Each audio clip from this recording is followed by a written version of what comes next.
ọmọ ẹ̀yin èèyàn mi nílé lóko lájò níbikíbi tí ẹ bá wà ẹ̀yin màmá ẹ̀yin bàbá ẹ̀yin ẹ̀gbọ́n ẹ̀yin àbúrò lọ́kùnrin lóbìnrin lọ́mọdé lágbà Abdulateef Adédìméjì Adétọ́lá lórúkọ mi bí gbogbo yín ṣe mọ̀ òṣèré orí ìtàgé ni mi ò níṣẹ́ méjì o. mo fẹ́ sọ fún yín wípé tẹ́ ẹ bá fẹ́ mọ̀ nípa àwa òṣèré orí ìtàgé tẹ́ ẹ fẹ́ mọ̀ nípa nǹkan tá à ń ṣe tó jẹ́ reality tí ó sì ká fígbà kan bọ̀kan nínú bẹ̀ ẹ jọ ẹ máa bá mi wo Bisi Ologe Show ó mọ bó ṣe ń mú wa ẹ máa wo Bisi Ologe Show.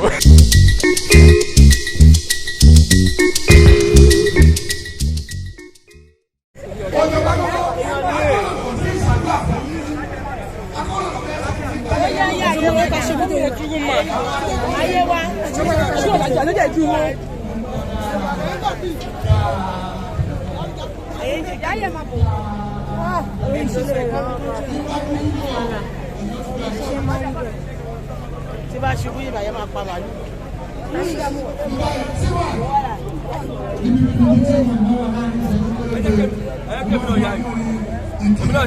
mo ti ra fóònù ńlá.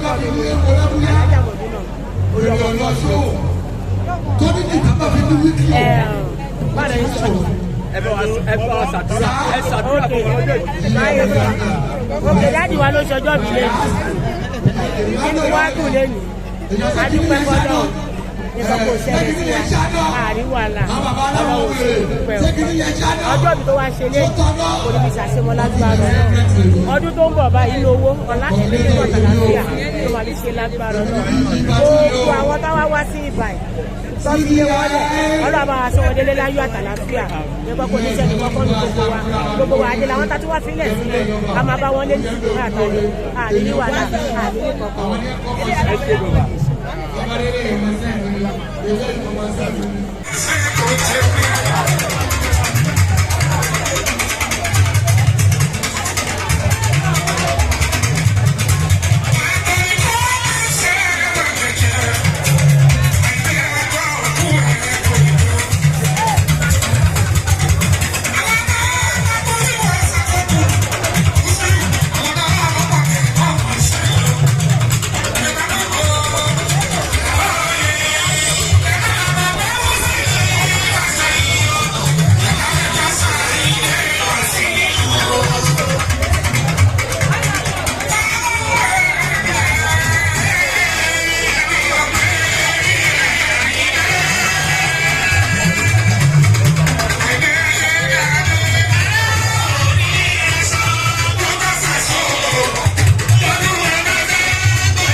Thanks for watching this video. Please don't forget to click on subscribe button.